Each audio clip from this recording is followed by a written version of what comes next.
Alors, Pauline et Astrid donc, sont deux parmi les trois qui ont fait le projet. Donc vous pouvez voir une évocation sur le pavillon et donc vous pouvez lire en fait toute l'archive dans le catalogue que l'on a fait et qui consiste, et peut-être d'une certaine manière vous comprendrez en fait, et qui consiste en à la fois une enquête, donc une enquête de terrain, sur finalement la rencontre avec un lieu, un territoire extrêmement délimité puisque c'est une île, et la décision au cours de ce terrain et de ce... Est-ce qu'on peut parler de vagabondage ou on peut parler de ça, oui, voilà. De la rencontre finalement avec différents types d'objets, vivants ou non vivants, et de la décision de s'intéresser à la question des plantes, en l'occurrence à la question des plantes invasives. C'est ça dont on peut parler. Est-ce qu'éventuellement vous commenceriez à discuter, alors même, enfin, à faire votre présentation alors même que les images tardent un peu?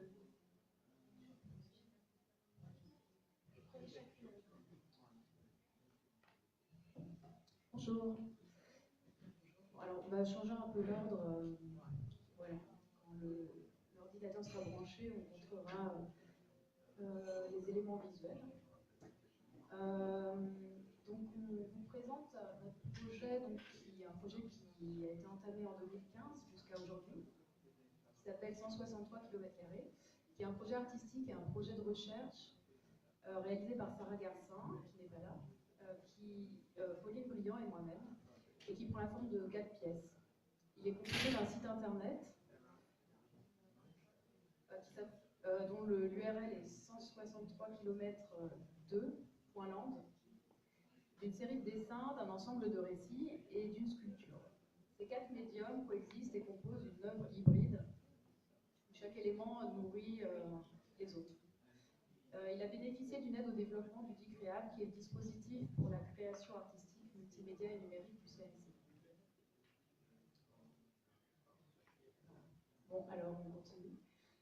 163 km² fait référence à la surface de Rapa Nui, qui est appelée plus communément île de Pâques, qui a été nommée comme ça par Jacob Roggeveen en 1722, ou qui est appelée aussi Tepito Otehenua, qui signifie le nombril du monde en langue Rapa Nui. Elle est de forme triangulaire, d'environ 24 km dans sa plus grande dimension. Et au sein d'Internet, tandis que l'île se loge au milieu de l'océan Pacifique, au sein d'Internet, notre site se présente sous la forme d'un espace particulier, avec une temporalité propre, où la navigation dépend de la personne qui s'immerge dans le parcours.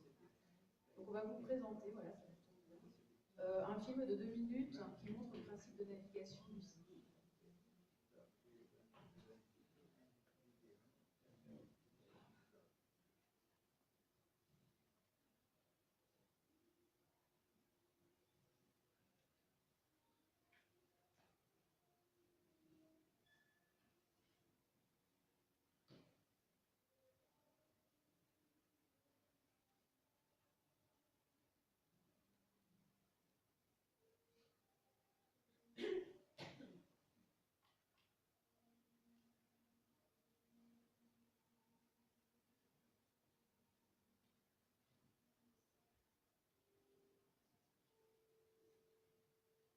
Je peux parler dessus aussi.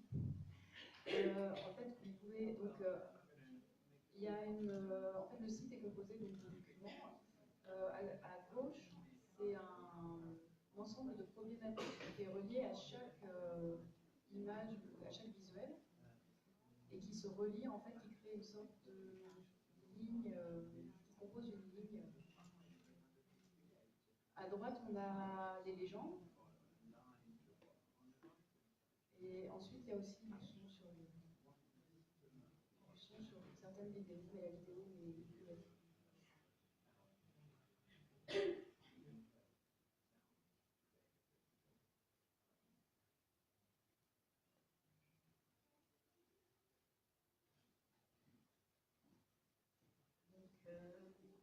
Maintenant que vous avez vu ce à quoi ressemble 163 km² pour un monde, je vais essayer de vous expliquer son fonctionnement. Donc c'est un site internet qui prend plateforme de récits proposée par une plateforme numérique et qui offre plusieurs niveaux de lecture organisés par un algorithme. Il fait dialoguer plusieurs images à chaque étape de la navigation pour créer une narration. Les documents visuels sont variés: photographies, vidéos bouclées, dessins, documents d'archives, extraits de récits écrits. Certains sont accompagnés de sons, faisant ainsi surgir une nouvelle dimension de Rapa Nui. Ce système propose de parcourir les différents documents de la plateforme par une navigation basée sur un algorithme de tri, générant ainsi une forme de dispositif vivant et réactif. Chaque document est tagué. Donc, là, par exemple, chaque photo a été taguée. Le tag n'est pas visible sur le site, c'est un tag caché, à l'aide de mots-clés suivant sa nature et son contenu. Lorsque l'on arrive sur le site, une sélection de 4 documents s'affiche. Ils composent une sorte de tableau d'association d'images à la manière d'A.B. Warburg et de son atlas Mnemosyne. Le spectateur est ensuite invité à cliquer sur l'un des documents, suivant son envie, son intérêt, une simple impulsion.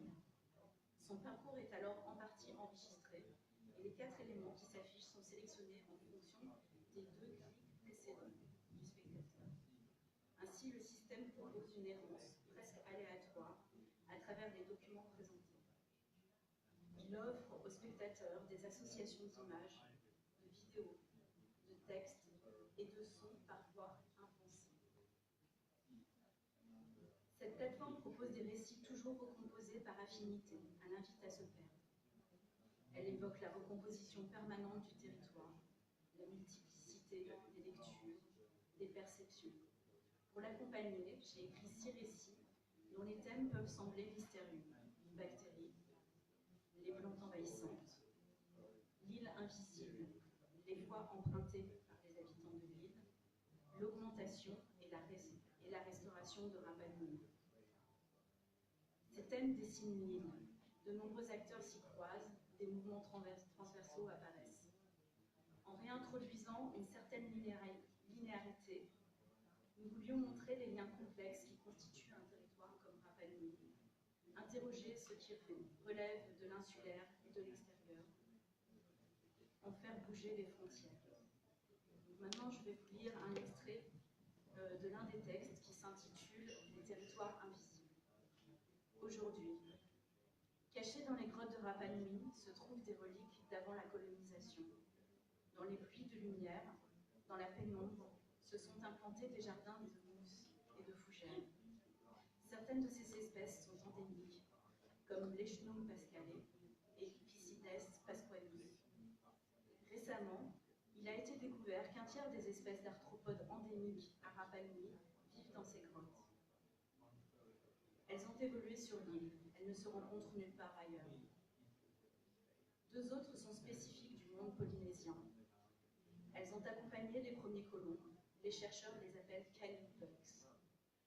Un arthropode est un animal constitué d'une suite d'anneaux durs extérieurement, souplement articulés entre eux, et dont certains portent une paire d'appendices ventrolatéraux, des pattes par exemple, eux-mêmes divisés en segments articulés.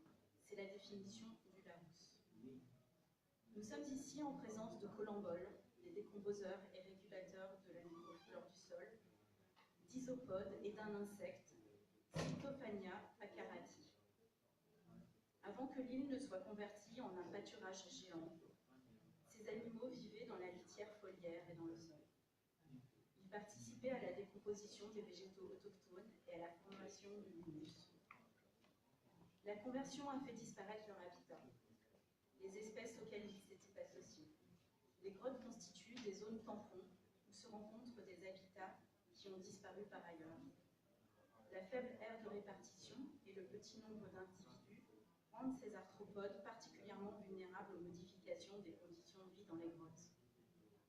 Les changements de la température ou de l'humidité dus au dérèglement climatique, les espèces envahissantes comme l'isopode Porcelioscalaire, le mille-pattes Oxydus gracilis ou encore le cafard Periplaneta americana pourraient leur être fatales. Dans le futur, les espèces endémiques pourraient déserter les jardins de fougères et de mousse et se replier encore plus profondément dans les grottes d'échapper à ces perturbations.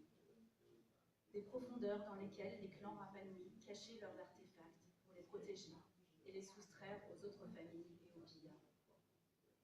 Alors, l'image qu'on voit, c'est une édition qu'on a imaginée qui regroupe les textes et on peut aussi télécharger directement sur le site. Donc une autre partie du projet est une série de 6 dessins que j'ai réalisés qui font 65 x 50 cm. Donc chacun se réfère à un des récits. Alors voilà. On en a un qui, donc celui-là c'est sur l'île invisibilisée, les plantes envahissantes, la rapamycine, Qui est la bactérie dont qui est la bactérie qui a été découverte dans le cratère de Ranokao et puis qui est devenue en fait, qui a été synthétisée et qui est devenu le plus important immunosuppresseur. Les voies de circulation et augmenter, restaurer le territoire.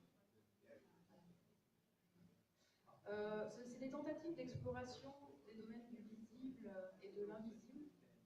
Il ne s'agit pas donc d'illustrer les récits de Pauline et d'imaginer des formes qui permettent de retranscrire un cheminement de pensée subjectif et d'offrir une nouvelle lecture à des représentations de Rapa Nui et du territoire et du sol, à l'opposé des cartes objectives aussi qui sont souvent le point d'entrée de l'île pour sa surface et pour sa représentation. Donc j'ai travaillé avec toute une gamme de crayons et de feutres et en travaillant sur des superpositions, un travail de commentaire qui revient, qui réécrit sur ce qui a déjà été dessiné.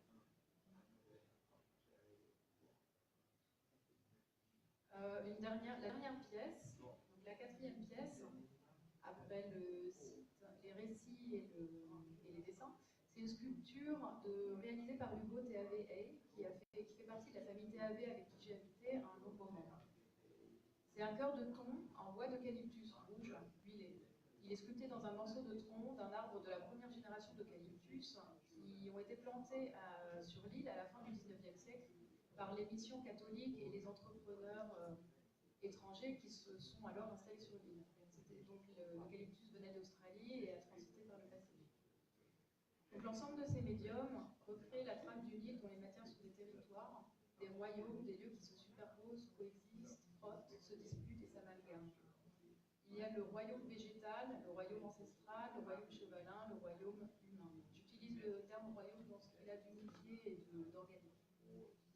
Chacun est autonome, possède ses propres règles, sa temporalité, sa mesure, ses dynamiques.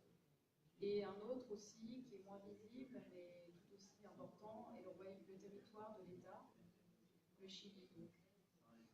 La particularité de ces 5 territoires est qu'ils occupent tous les mêmes dimensions spatiales, qui sont contenues dans les limites idéales, quoique finalement poreuses, comme on va le voir, pour qui veut contenir quelqu'un ou quelque chose, et qui sont les côtes et l'océan.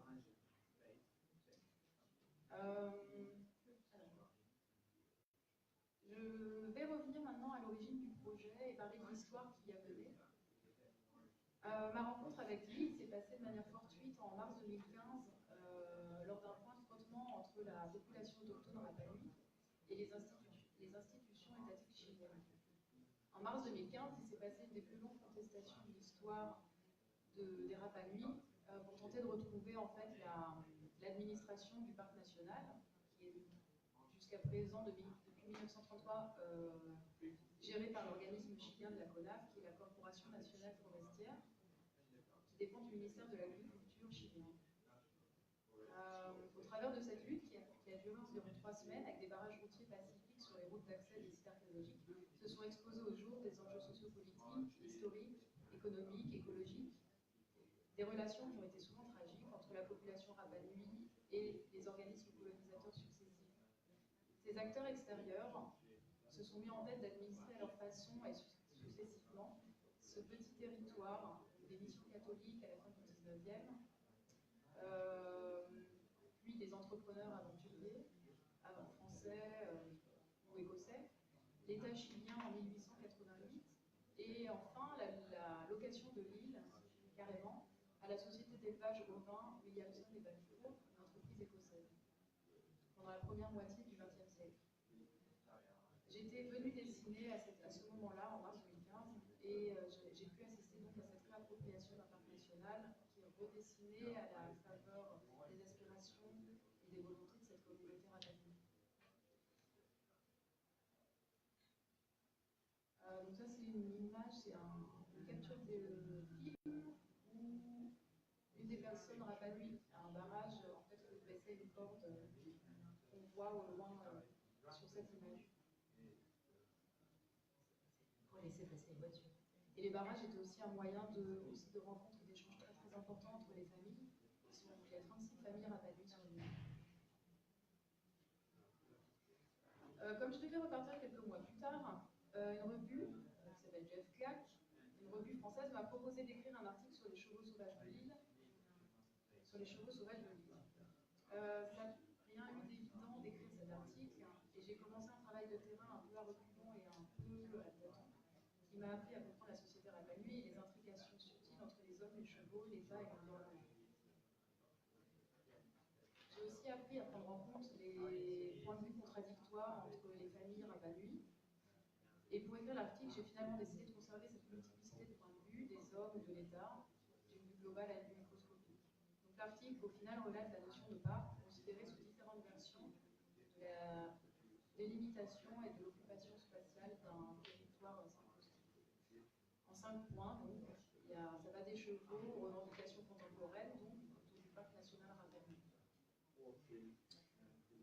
Enfin, en 2016, on m'a proposé d'imaginer un site autour de l'île, au Muséum national d'histoire naturelle, avec des conférences et des films. Pour préparer ce cycle, j'avais alors beaucoup discuté avec Michel Orliac, qui est un spécialiste de l'île, aujourd'hui à la retraite, et qui est archéologue et ethnologue. Et il me raconte un jour cette anecdote qui me marque et qui me pose question, et qui finalement en fait marque le début de ce projet. Il me raconte que la surface de l'île a une succession d'au moins 6 ou 7 couverts herbeux. Et voilà, c'est l'anecdote qui m'a amené à m'interroger sur la naturalité de l'île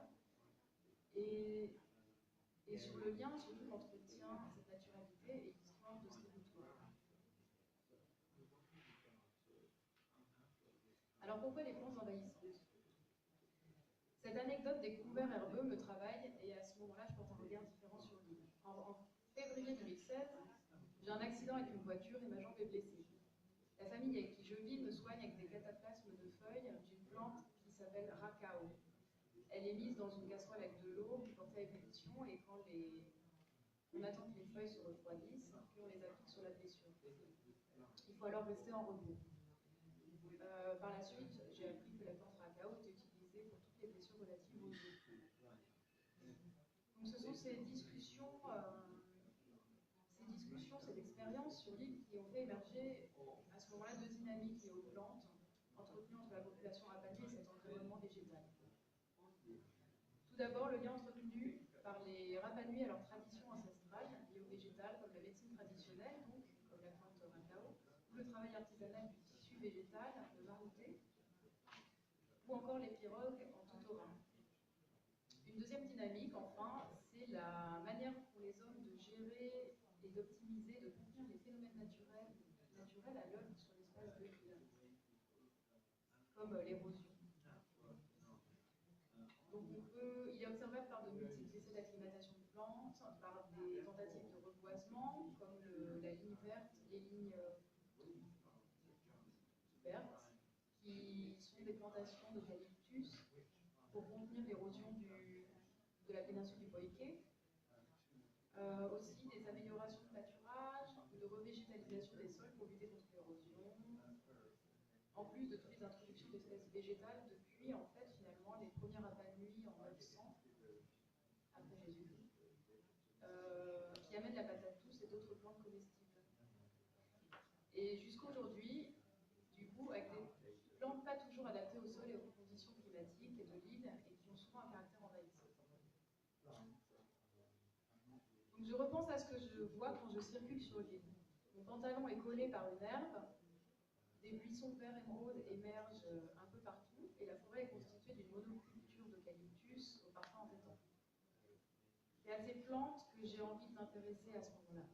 Elles envahissent et elles catalysent les interrogations sur la question de cette naturalité, de cette colonisation du territoire imité de l'île et de leur relation avec les autres plantes et la régression des plantes endémiques. Donc un premier travail de recherche et de prospection a été mené sur le terrain, sur l'environnement végétal, en se promenant avec des rats à nuit, en explorant l'île et les différents habitats naturels comme les deux plages, les falaises maritimes, la plaine au centre de l'île, les collines environnant le village d'Angarois, les fonds de cratères et les milieux anthropiques comme les bords de route, les pistes, les sentiers, les zones de culture, les plantations forestières, les pâturages et les jardins, qui sont très importants sur l'île.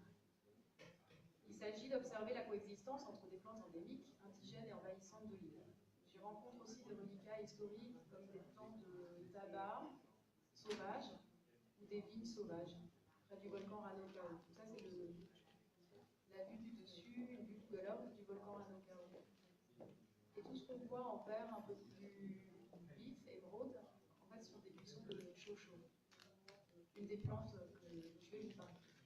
Donc, ce travail de discussion avec des membres de la communauté Rapa Nui m'a permis de comprendre aussi les dynamiques d'invasion de ces plantes, de leur phase d'acclimatation, de naturalisation, de propagation. Juste pour faire du coup un petit rappel de ce que c'est qu'une espèce envahissante. L'île de Pâques comprend plus de 180 espèces introduites naturalisées. 36 espèces de plantes sont envahissantes et 38 potentiellement envahissantes. Et une plante introduite envahissante, elle a été par l'homme de façon volontaire ou accidentelle. Elle se naturalise ensuite, c'est-à-dire qu'elle s'établit dans la végétation environnante en formant des populations viables et capables de se reproduire et de se propager sans l'intervention de l'homme. Donc ensuite, avec Sarah, qui n'est pas là, nous choisissons finalement de nous concentrer sur 3 de ces plantes envahissantes, qui sont les 3 plantes auxquelles j'ai repensé en circulant sur l'île et que je vois, qui sont aussi 3 organismes végétaux particulièrement captivants par leur processus de développement et dans leur relation à l'environnement végétal, humain et topographique. Il s'agit d'une herbacée, donc à gauche, le Maupiro, d'une plante buissonnante, le chocho, au milieu, et d'un arbre, l'eucalyptus, dont on peut dire, après on peut discuter à propos de son caractère envahissant et relatif. Chacune de ces espèces dispose de ses propres dynamiques vitales et de ses propres interactions. Elles impriment leur propre rythme, possèdent leur propre inclinaison, leur propre souplesse et leur propre caractère au vent, aux hommes et au temps. Donc l'eucalyptus est planté à la fin du 19e sur l'île et réintroduit ensuite par la Corfo, un organisme chilien, pour reboiser l'île rapidement et fournir de la matière première. C'est un peu finalement la nouvelle forêt après le fantasme de la forêt disparue, qui était du mythe des Noailles. C'est finalement des grandes monocultures d'eucalyptus.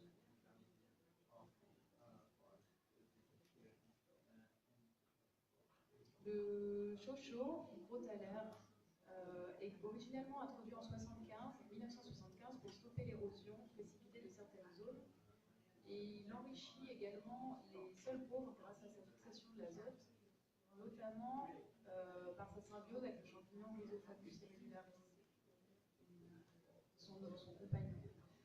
Il a une dynamique de propagation explosive. Et il est aussi accusé d'être à l'origine de la mort de chevaux et de vaches à cause du molécule toxique. Enfin, le Maupiro, appelé, qui signifie en Rapa Nui herbe qui pue, et qui, en fait, venant du Mélinis minutiflora, appelée aussi herba mélas, est introduite comme herbe de fourrage dans les années 80, mais elle est peu goûtée par les animaux finalement. C'est une plante pionnière et pyrophile qui fait partie du cycle du feu, c'est-à-dire qu'elle brûle, elle propage le feu, et elle a une huile, une sorte d'huile collée à des petits poils, sécrétée par la base des feuilles. Donc elle brûle bien, elle propage le feu, puis elle réinvestit cet espace en premier. C'est pour ça qu'on l'appelle plante pionnière. Donc là, sur la pente du volcan Ranokao, on voit on voit le Maupiro. Et sur cette photo aussi, qui est proche du Ranokao, vous pouvez voir à gauche et devant, en fait devant, vous pouvez voir le Makupiro, au centre le buisson, c'est le chocho, et au fond l'eucalyptus. Et c'est finalement cette vue qui compose une grande partie de l'île.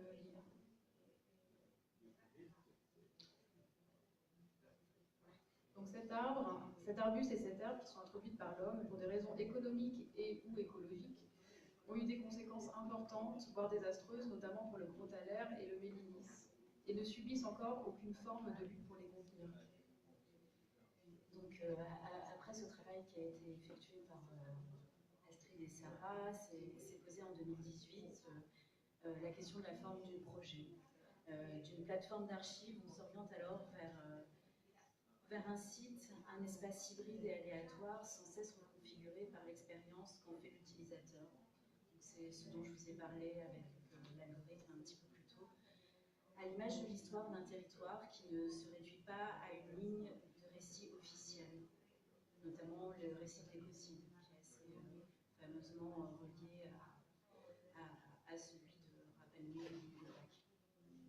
Avec Sarah et Astrid, nous avons imaginé des grandes mind maps. Donc ça, c'est en fait, c'est une des premières quand on s'est mis à travailler donc à 3 sur ce site. C'est la première, en fait, le premier document qu'on a imaginé. Bon, ça, c'est une partie. Il y a tout ce qui concerne l'île, l'icono de l'histoire et l'histoire. Une partie en haut à droite relative aux fictions. Donc j'avais imaginé pour le muséum une île miroir, enfin tout un scénario sur la patrimonialisation de l'île. Aussi, on a beaucoup travaillé sur les datas des plantes envahissantes, sur les artefacts, Rapa Nui et polynésiens, et tout ce qui concernait à gauche les espèces invasives qui nous intéressaient. Et l'idée, c'était de vraiment essayer de faire ressortir les liens entre ces différents objets, de créer un peu une cartographie visuelle et théorique de l'île. Donc ça, c'est la seconde. En fait, avant, on a créé un espèce de jeu de cartes, une sorte de grand jeu de cartes d'une centaine de cartes. Là, j'en ai mis quelques-unes, donc les esprits, les sols, la terre, le futur, les chevaux, les réseaux, donc une manière verticale d'inscrire l'île, qui venait en fait en contrepoint d'une manière horizontale de concevoir l'île, qui est finalement celle que nous on travaillait avec les plantes horizontales. Mais comme il y a aussi un point de relais de la NASA sur l'île, pour travailler sur la plaque de Nazca, et puis le réseau satellitaire, donc finalement on voyait cette inscription verticale. Donc finalement ce jeu de cartes ensuite s'est transformé en une seconde carte qui nous a permis de rajouter tous ces petits points jaunes et bleus qui permettaient encore de répartir, diffuser, c'est ça, de diffuser et d'aller chercher, c'est écrit tout petit, je ne vois pas, d'aller encore plus loin dans les concepts et les notions qu'on voulait aborder et dans les croisements surtout, puisqu'il était question de changer ces récits. Et un schéma, un des nombreux schémas qui a été fait ensuite pour le site, sur l'île invisible. Donc l'île invisible, par exemple, c'est donc ces grottes dans lesquelles les Rapa Nui cachaient leurs artefacts et qui ensuite ont été pillés à l'époque quand les premiers bateaux sont venus et ont demandé aux Rapa Nui d'aller chercher ces artefacts. C'était aussi c'était des grottes familiales. Ensuite, il y a finalement aussi toute la nappe phréatique qui est aujourd'hui mise en danger par l'aspiration et du coup l'infiltration de l'eau de mer. L'aspiration donc par le pompage, voilà, pour les besoins du tourisme notamment. Et ensuite l'invisibilisé, c'est aussi le sol qui est marqué en noir, donc le sol et surtout les racines, le système racinaire de ces plantes envahissantes et les connexions avec les champignons, toute cette symbiose. Ça, c'est un schéma, on en a fait un pour chaque récit. Vous pouvez voir le schéma des plantes envahissantes, voilà, qui était une sorte de base ensuite qui nous a permis de continuer à travailler. Et enfin, donc ça, c'est une image que je... Ah oui, attendez. Je reviens juste, en fait, donc en fait, tout ça, c'est aussi un travail d'échange à distance avec les Rapa Nui qui s'est fait et des chercheurs à qui on s'est intéressé, qui se sont intéressés à notre projet. Donc je voulais juste parler très rapidement aussi des gens avec qui on a travaillé, donc la famille TAVA, Hugo, Iné, Eriti, Petero et leur mère. Ils sont 11 enfants. Betty Awa Rabarango, et qui travaille à la bibliothèque Fonck à Viña del Mar et qui nous a permis de consulter des documents très très rares des différentes missions ethnologiques, mais aussi des documents relatifs à la culture Rapa Nui. Sonia Aoa Cardinali, qui est archéologue. Joël Tukiuke, qui m'a raconté beaucoup de choses sur des histoires en fait, des histoires sur les chevaux et sur la culture. Maali Teave, qui a fondé la fondation Toki. Eviante Araki, Pirou Uke et Tutuma, qui ont une association d'écologie. Clara Pacarati, qui travaille le Maouté. Céline Ripoll, qui est conteuse et qui vit sur l'île. Et Michel et Catherine Orliac, bien sûr. Jean-Yves Meyer, qui travaille et qui nous a parlé des datas des plantes envahissantes à Tahiti et donc sur l'île. Francis Martin de l'INRA Nancy, avec qui on a travaillé sur les champignons, les symbioses avec les champignons. Et puis Anthony Dubois d'ONF International, qui nous a raconté les missions de plantation entre l'ONF International et l'île de Pâques il y a quelques années.